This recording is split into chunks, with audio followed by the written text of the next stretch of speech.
नमस्कार. मालिकेच्या आजच्या भागामध्ये आपल्याला पाहायला मिळणार आहे की कृष्णा आता सगळं जे काही आहे ते सांभाळण्याचा प्रयत्न करत आहे. तिला माहिती आहे की या परिस्थितीतून आपल्याला मार्ग काढावा लागणार आहे. कारण कृष्णाने आजपर्यंत फक्त संकट आणि दुःखच भोगलेलं आहे. उपरेपणाचीच तिच्या मनात नेहमी भावना निर्माण झालेली आहे. कारण तिला कधी कुणी प्रेमाने जवळ घेतलेलंच नाही. ज्या वडिलांनी तिला जवळ घेतलं होतं त्यांचं छत्र सुद्धा जास्त दिवस राहिलं नाही, तर ते सोडून गेले. ह्या सगळ्या गोष्टी घडत असतात. आताही तिला वाटलं होतं की काहीतरी आपल्या आयुष्यात चांगलं घडल, पण ते घडण्याआधीच त्याच्यावरती विरजण पडलेलं होतं. या सगळ्या गोष्टी जेव्हा घडत असतात तेव्हा मात्र कृष्णा स्वतःला समजवण्याचा प्रयत्न करत असते. आणि मग भक्ती तिला म्हणते की अगं कृष्णे, काय झालं? तुम्ही जाणार होता ना दोघं, तू पण जाणार आहेस ना दुष्यंत दाजींबरोबर? तेव्हा कृष्णा म्हणते की नाही, मी नाही जाणार भक्ती. तेव्हा भक्ती म्हणते अगं काय बोलतेस कृष्ण, हे सगळं तू असं कसं म्हणतीस? मला तर सगळं म्हणलेली ना तू व्यवस्थित झालंय, मग काय झालंय सांग बरं मला, असं कृष्णाला ती विचारते. तेव्हा मात्र कृष्णा सांगू लागते की भक्ती काही सुद्धा नीट झालेलं नाहीये. मी तुझ्याशी खोटं बोललो भावा, खरंच मी सांगते, काहीच नीट घडलेलं नाहीये. हे ऐकल्यानंतर मात्र कृष्णा जेव्हा हे सगळं सांगत असते तेव्हा भक्तीला सुद्धा धक्का बसलेला असतो. भक्ती म्हणत असते की अगं कृष्णा काय सांगतेस हे सगळं? तेव्हा कृष्णा म्हणते की जे खरं आहे ना तेच सांगते मी. भक्ती म्हणू लागते की अगं पण? तेव्हा कृष्णा म्हणते की हो अगं असंच घडलेलं आहे. मग जो घडलेला प्रकार असतो, कृष्णा रूममध्ये येते. तिच्या गजऱ्यांच्या वासाचा त्रास होत असतो दुष्यंतला. इथपासूनच्या सगळ्या गोष्टी कृष्णा सांगायला सुरुवात करते आणि म्हणते की दुष्यंत सरकारांनी मला सांगितलेलं आहे की त्यांच्यात आणि माझ्यामध्ये काहीच होऊ शकत नाही. ते माझ्यावर कधीच प्रेम करू शकत नाही. तेव्हा मात्र इकडे भक्तीला खूप वाईट वाटतं. भक्तीला वाटलेलं असतं की आपल्या बहिणीचा संसार तरी सुखाचा होत आहे, आपली बहीण सुखात राहील, या गोष्टी तिला वाटत असतात. पण अचानक हे सगळं संकट अशा पद्धतीने अंगावर येईल असा विचार सुद्धा तिच्या मनात आलेला नव्हता. परंतु कृष्णा मात्र रडायला सुरुवात करते. भक्ती म्हणते अगं असं कसं, सांग बरं मला, कारण आपण ठरवलं होतं ना, आपण त्यांना विचारलं होतं ना सगळ्या गोष्टी, मग अचानक हे सगळं काय झालेलं आहे आणि अचानक हे सगळं असं का होतंय, असं भक्ती विचारत असते. तेव्हा मात्र कृष्णा म्हणत असते की हे बघ कसं आहे, तू दाखवली होती तशी मी माझ्या सुखी संसाराची स्वप्न पाहत होतो, पण ती स्वप्न पूर्ण होण्याआधीच हा सगळा गोंधळ झालेला आहे. असं हे बोलणं कृष्णाचं असतं. रडून बिचारी खूपच कासावीस झालेली असते. तिला खूप वाईट वाटत असतं. तिला वाटत असतं आता तरी आपल्या आयुष्यात काहीतरी व्यवस्थित होईल असं तिला वाटत होतं. पण हे संकट जे आहे ते अशा पद्धतीने येत असतं. इकडे दुष्यंत जो आहे तो रूममध्ये बसलेला असतो. त्याच्या मीटिंग्स लाईनअप असतात, त्याला निघायचं असतं, या सगळ्या गोष्टींची तयारी असते.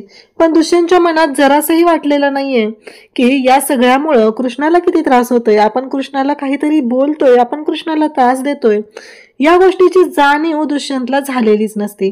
पण आढळरावांना मात्र ही गोष्ट कळलेली असते आणि म्हणून आढळराव इकडे दुष्यंतच्या रूममध्ये येतात. आढळराव म्हणतात, काय मग झाली का तयारी शहराकडे जायची, बायकोला इथं सोडून? तेव्हा दुष्यंत म्हणतो, बासा, तुम्ही माझ्याशी बोलायचं नाही. तुम्हाला मी किती वेळा सांगितलंय, मला तुमच्याशी बोलण्यात काडी मात्र इंटरेस्ट नाही.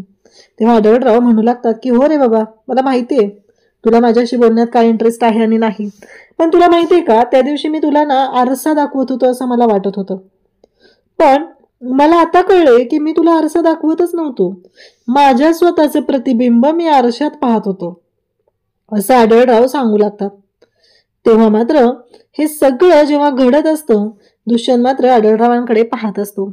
आणि त्याचबरोबर या सगळ्या गोष्टी जेव्हा घडत आहेत तेव्हा आढळराव दुष्यंतला म्हणत असतात, का काय झालं, म्हणजे आम्ही चुकीचं बोलतोय का? मी जे खरं आहे ते सांगतोय. कारण आम्हाला तेव्हा वाटलं होतं, पण तसं नाहीये. कसं आहे माहितीये का, बघ, रंग, रूप आणि रक्त हे सगळं आमचंच आहे रे, त्यामुळे विचार पण तसेच असणार आहेत. तू कितीही आम्हाला म्हणालास ना, तू आमच्यासारखा नाहीयेस, पण जे खरं आहे ते खरं आहे. शेवटी आता तूही तेच केलेलं आहे, तूही तसंच वागायला सुरुवात केली आहे ना, म्हणजे मला तर स्पष्ट दिसतंय, असं इकडे आढळराव बोलत असतात. दुष्यंतच्या मात्र पायाखालची जमीन सरकत चाललेली असते. त्याला कळत नसतं की आढळरावांना काय उत्तर द्यायचं आणि काय बोलायचं. कारण आढळराव म्हणत आहे तशा पद्धतीने, कारण दुष्यंत आढळरावांशी का नीट वागत नाहीये, का तर आढळराव त्याच्या आईशी नीट वागत नाहीत म्हणून. पण दुष्यंत पण आता तेच करतोय ना, त्याच्या बायकोशी कुठं नीट वागतोय तो, हे मात्र आढळराव त्याला जाणीव करून देतात. दुष्यंत म्हणत असतो, बस झाला, खूप ऐकून घेतले मी, आता अजिबात ऐकून घेणार नाही, असं दुष्यंत बोलत असतो. तेव्हा मात्र आढळराव म्हणत असतात की हे बघ, कसं आहे, तू काहीही बोलला तरीही ज्या गोष्टी आहेत त्या काही नाकारल्या जाणार नाहीत. कारण तुला माहिती आहे की तुझी कितीही समजवण्याचा प्रयत्न केला, तू कितीही काहीही करण्याचा प्रयत्न केला तरी जे सत्य आहे ते बदलणार नाही. इकडे मैनावती म्हणत असते की मी जे सांगते ते तुम्हाला ऐकून घ्यावंच लागणार आहे. तुम्ही कितीही म्हणलात तरीही मी आता तुम्हाला सांगितल्याशिवाय शांत राहणार नाही. तेव्हा इकडे या दोघांचा हिशोब चाललेला असतो. खर्च वाढतोय, खर्च कमी करायला पाहिजे वगैरे या सगळ्या गोष्टी बोलत असतात. तेव्हा मैनावतीचं हे बोलणं ऐकून लगेचच तिला गणपत म्हणतो की अगं शांत हो ना जरा, आणि त्याचबरोबर बाळजाबाई सुद्धा म्हणतात. तेव्हा ती म्हणते की नाही, तुमचा हिशोब वगैरे ते बाजूला ठेवा, मी जे सांगणार आहे ते महत्वाचं आहे. पस कसं आहे, परत तुम्ही मला म्हणता की मैनावती का सांगितलं नाही आमासनी, असं बोलणं चाललेलं असतं. तेव्हा मात्र इकडे मैनावती बोलायला सुरुवात करते. मैनावती म्हणत असते की मी जे बोलणार आहे ना ते ऐकून घ्या आधी, तरच तुम्हाला गोष्टी क्लिअर होतील, असं म्हणत ती बोलायला सुरुवात करते. तिचं बोलणंच असं असतं की ज्या सगळ्या गोष्टी घडलेल्या आहेत त्या बाबतीत नक्की काय करायचं आहे, कशा पद्धतीने करायचं आहे, हे बोलणं चालू झालेलं असतं. तर इकडे ती सांगत असते की मी आत्ताच बोलणं ऐकून आलेली आहे आणि त्या दोघींचंही बोलणं अशा पद्धतीने चाललेलं होतं आणि हे सगळं मला कळलेलं आहे, असं ती बोलत असते. तेव्हा हे सगळे म्हणू लागतात, म्हणजे काय म्हणायचंय तुला, नक्की काय सांगते मैनावती, हा प्रश्न सगळ्यांच्याच मनात असतो. तेव्हा मैनावती सांगायला सुरुवात करते. ती म्हणू लागते की हे बघा, कसं आहे, तुम्ही कितीही काही म्हणालात तरीही मी त्या दोघींचं बोलणं ऐकून आलोय आणि त्या दोघींच्या बोलण्यातनं ह्या गोष्टी मला स्पष्ट झालेल्या आहेत की त्या दोघांचं अजिबात पटत नाही, असं बोलणं चालू असतं. इकडे कृष्णा आता सगळं भक्तीला सांगते आणि तावातावाने रूममध्ये येते आणि पिशवी घेते तिचा जो ट्रंक आहे तो घेते आणि त्यामध्ये सामान भरायला सुरुवात करते. कपाटात तिच्या ज्या साड्या ठेवलेल्या असतात कपाटातल्या त्या साड्या घेते आणि भरायला सुरुवात करत असते. तेव्हा दुष्यंत म्हणतो, कृष्णा काय करतेस तू, हे तू कसलं साहित्य भरतेस, हे सगळं काय चाललंय तुझं, असं विचारणं चालू असतं. तेव्हा मात्र कृष्णा म्हणत असते, म्हणजे दिसत नाही का तुम्हाला, जिथं तुम्ही तिथं म्या, जिथं तुम्ही असाल तिथं म्या असणार आहे. दुष्यंत म्हणतो, हे बघ, शहरातलं वेगळं असतं सगळं, तुला नाही जमणार आहे, तू माझ्यासोबत तिकडे येत नाहीस, मी तुला घेऊन जाणार नाही, असं दुष्यंत कृष्णाला सांगत असतो. आणि कृष्णा मात्र विचार करत असते. कृष्णा म्हणत असते की नाही, काहीही झालं तरीही मी अजिबात ऐकणार नाही, मला जायचंय म्हणजे जायचंय, मी तुमच्याबरोबर शहरात येणार आहे म्हणजे येणार आहे, तुम्ही मला अडवू शकत नाही, असं हे बोलणं चाललेलं असतं. कृष्णा मात्र हे सगळं बोलत असते आणि दुष्यंत म्हणत असतो की नाही, तुला नाही जमणार, तू खेड्यात राहिलेली आहे. आणि तेव्हा कृष्णा म्हणते की तुम्ही विसरताय का, मी तुम्हाला वचन दिले, तुम्ही मला वचन दिलेलं होतं की तुम्ही मला सांभाळणार आहात, माझी जबाबदारी घेणार आहात, जिथे मी असेल तिथे तू असशील, हे सगळं ठरलेलं होतं, आणि मग आता का असं बोलताय, हे बोलणं चालू असतं. आणि त्या क्षणी इकडे दुष्यंत कृष्णाला बोलत असतो आणि कृष्णाला म्हणत असतो की नाही जमणार तुला, शहरातलं वातावरण वेगळं आहे, तिथल्या गोष्टी वेगळ्या आहेत, तुझ्या लक्षात काय येत नाहीये कृष्णा, असं म्हणत त्यांचं बोलणं चालू असतं. आणि त्याच वेळी कृष्णा म्हणते, काय वेगळं असतं तिथं, मला कळत नाहीये, काय वेगळं आहे तिथं, वेगळं असं काय आहे, असं कृष्णा बोलत असते. ती म्हणत असते, का तिथं पण माणसंच राहतात ना, का दुसरं कोण राहते, असं ती बोलत असते. तेव्हा मात्र दुष्यंत म्हणत असतो की हे बघ कृष्णा, मी तुला काय सांगतोय तुझ्या लक्षात येत नाहीये. तेव्हा कृष्णा म्हणते, हे बघा, तुम्ही काहीही सांगा, पण मला फक्त एकच गोष्ट माहिती आहे की तुम्ही आता जे बोलताय ते चुकीचं आहे, तुम्ही विसरताय, तुम्ही मला वचन दिले होते, लग्नातलंच नाही त्याच्या आधीही तुम्ही मला वचन दिलेलं होतं, तुम्ही मला सांगितलेलं होतं की मी तुझी पूर्णपणे जबाबदारी घेईल, मी तुझ्या हव्या नको त्या गोष्टी पाहिल, हे सगळं तू सांगितलेलं होतं, तुम्ही सांगितलं होतं.